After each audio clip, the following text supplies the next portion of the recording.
시신에 손을 대는 자는 삼족을 멸한다. 1457년 겨울 조선의 새 왕 세조가 내린 서슬퍼런 어명이었습니다. 반역자로 몰려 죽은 어린 왕 단종.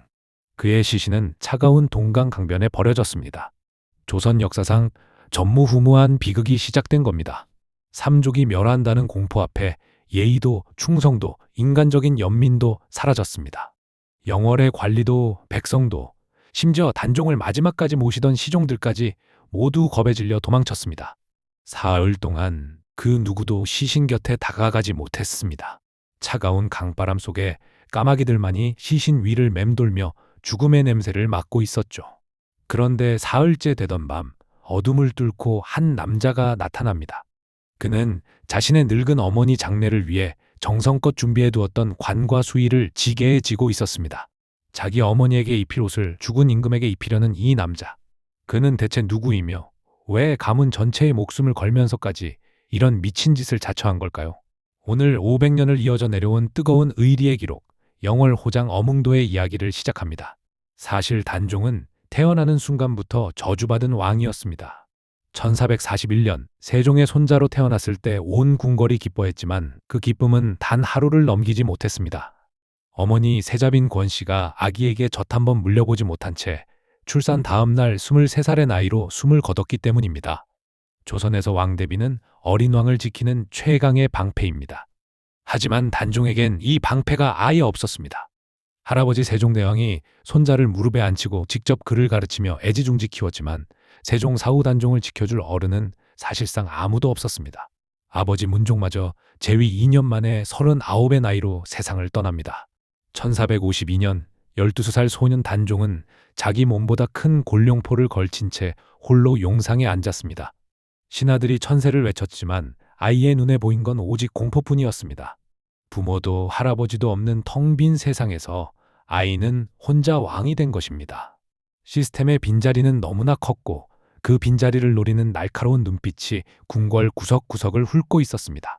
문종은 죽기 전 영의정 황보인과 좌의정 김종서를 불러 눈물로 부탁했습니다. 내 어린 아들을 지켜달라. 종친들이 권력을 잡지 못하게 막아달라.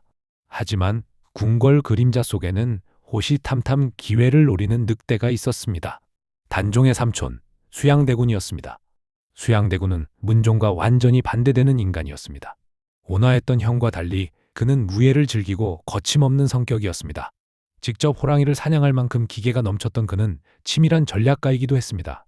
겉으로는 충성스러운 삼촌을 연기하며 명나라 사신기를 자원해 대신들의 방심을 유도했습니다.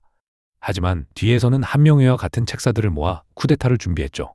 1453년 10월 10일 밤 마침내 연극은 끝났습니다.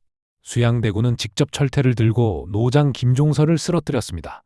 단 하룻밤 만에 단종을 지키던 충신 세력은 전멸했습니다. 다음 날 아침 14살 단종은 피 묻은 갑옷을 입고 나타난 삼촌을 마주해야 했습니다.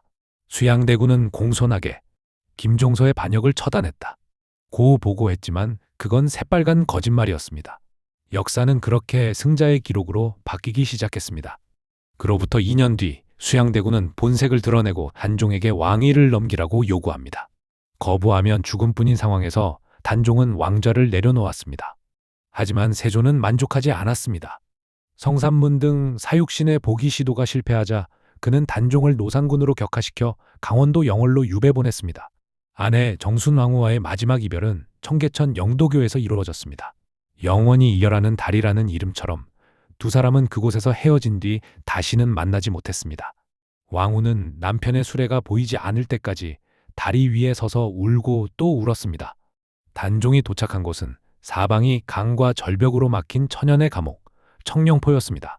17살 소녀는 그곳에서 자신을 피토하며 우는 새 자귀에 빗대어 시를 읊었습니다. 밤마다 달을 보며 피를 토하듯 우노라. 소년의 슬픔은 깊어만 갔습니다. 1457년 가을, 세조는 마침내 확실한 끝을 결심합니다. 금부도사 왕방연이 사약을 들고 영월에 도착했습니다. 하지만 왕방연은 차마 어린 왕에게 사약을 건네지 못하고 마당에서 오열했습니다. 자신이 영월까지 모셔왔던 그 어린 임금의 얼굴을 기억했기 때문입니다. 그날 밤 단종은 17의 짧은 생을 마감합니다. 그리고 세조의 잔인한 명령이 떨어집니다. 노사상군의 시신에 손을 대는 자는 삼족을 멸하라. 왕이었던 소년의 몸이 차가운 강변에 방치되었습니다. 아무도 다가가지 못하던 그때 영월의 호장 어몽도가 움직였습니다. 그는 집안 사람들의 간곡한 만류에 이렇게 답했습니다. 위선피와 오소감심, 웨이산베호, 우소간신. 선을 행하다 화를 당한다면 내가 달게 받겠다. 그것은 단순한 결심이 아니라 가문의 멸문지화를 각오한 위대한 선언이었습니다. 어몽도는 차가운 강물에서 시신을 건져 올리고 정성껏 수의를 입혔습니다. 눈 덮인 산을 헤매던 중 노루가 앉아있던 자리만 눈이 녹아있는 것을 발견하고 그곳에 임금을 묻었습니다. 그 자리가 바로 지금의 영월 장릉입니다. 그는 벼슬을 버리고 가족들을 뿔뿔이 흩어지게 한 뒤 평생을 숨어 살았습니다. 하지만 그의 의리는 헛되지 않았습니다. 241년이 흐른 숙종대에 이르러 단종은 마침내 복이 되었고 어몽도는 조선 최고의 충신으로 기억되었습니다. 놀라운 건 그의 정신이 후손들에게 그대로 이어졌다는 사실입니다.